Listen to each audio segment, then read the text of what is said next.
everybody, this is Moxie. This is sort of a part 2 kind of thing. In part 1, I was exploring this. It's the Aurora XL by N3 Middle Creations. Beautiful spinner based on the Gibson Explorer guitar, which I'll put right there. See, they totally look like that. Okay, and so this was the bar, the tour. And if you're going to have 2 arms, well, you got to have 3. So here is the Triora. So it's still the Aurora XL, but this is the Triora XL.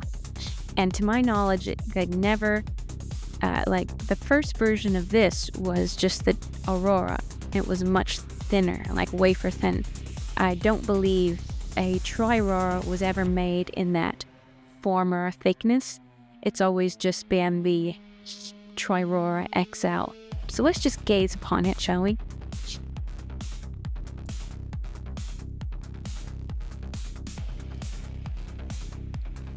Honestly, this is... And I mean, the word retro-futuristic just keeps coming to mind. It looks like tail fins and, you know, the fins on rockets or something like that. I love the design of it. I love that you can put your finger here and just skip this short little part. Or you could put your finger here and have this long part. It's a slightly different... Oh, it's nice. Slightly different experience.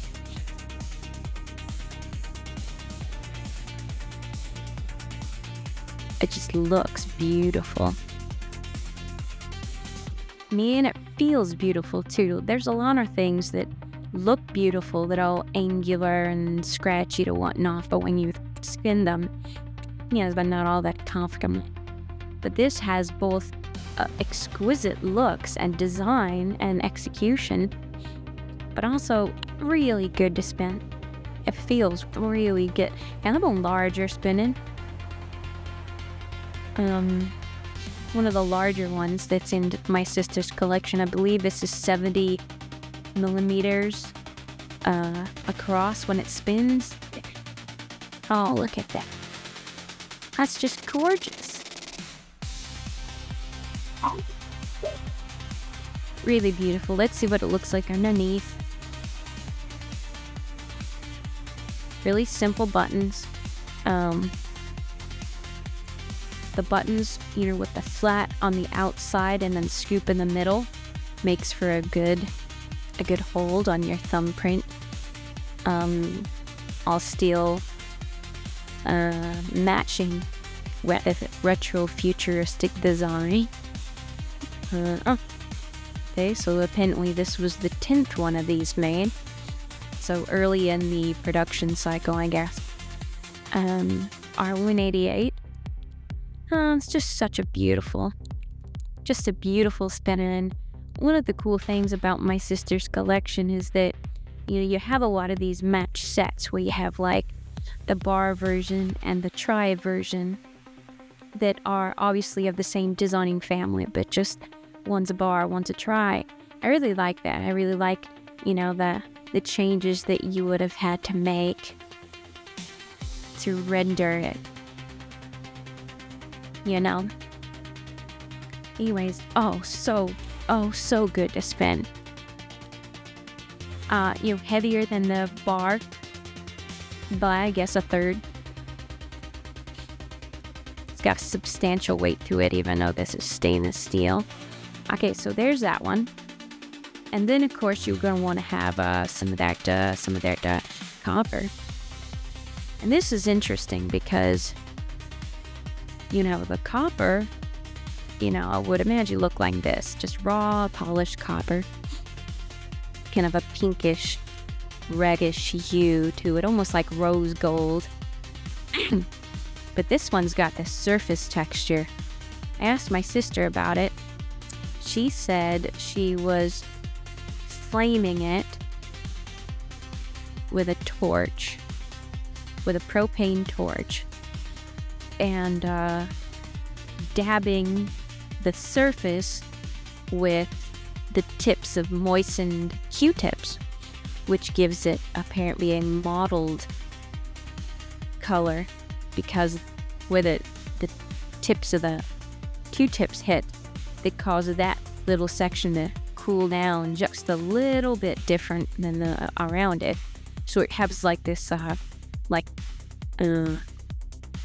speckled kind of rainbowy look.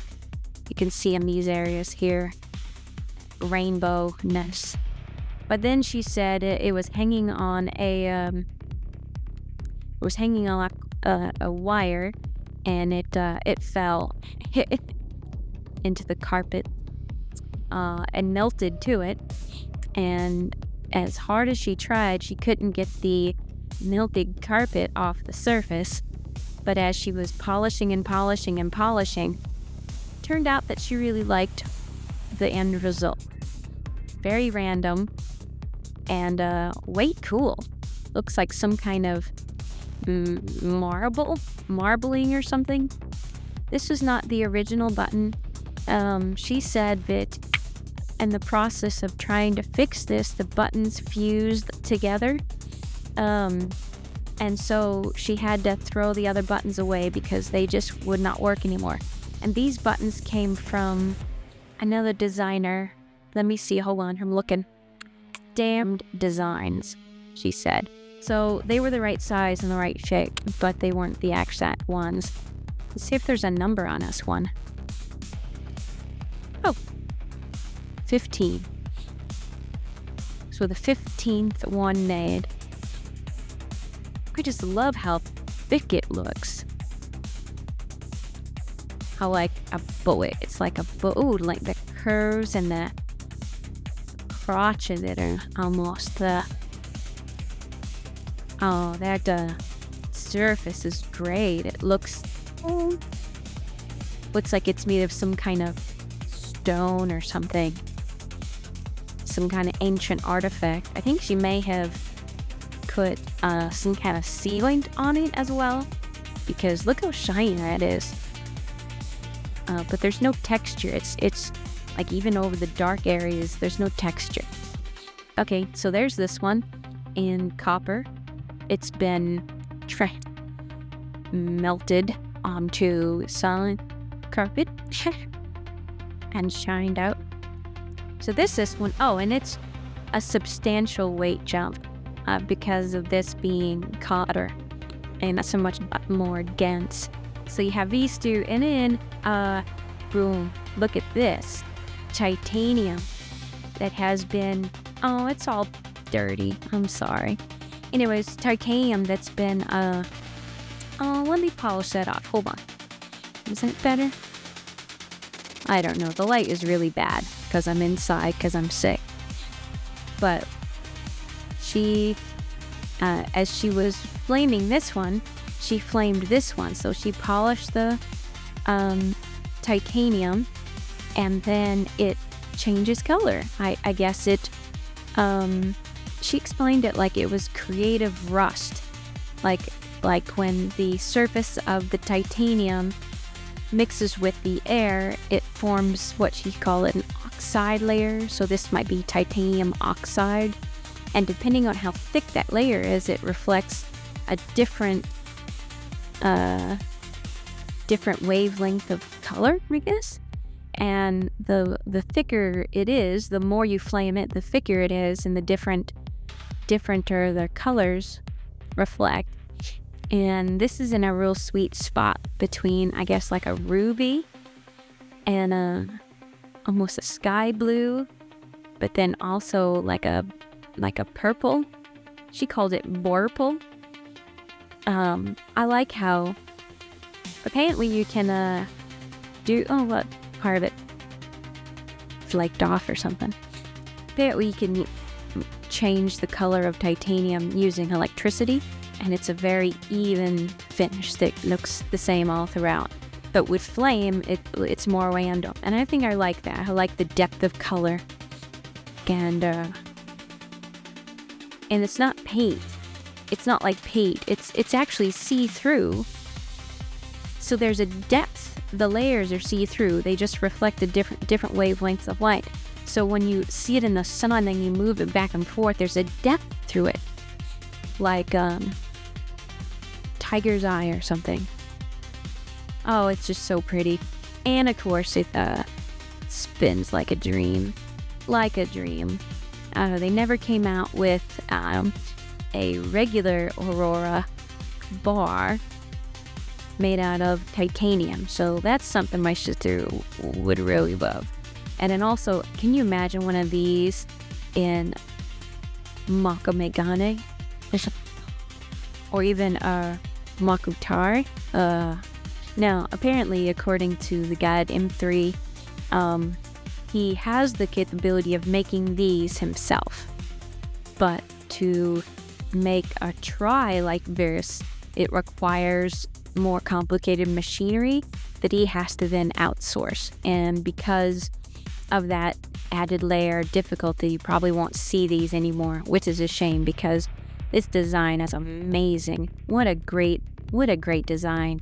So beautiful, so simple, but so perfect. And there you go. Bye.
Fidget のニューアルバム、おー顔最高だよ。バンドキャンプでチェックしてみてください。タイトルは Heart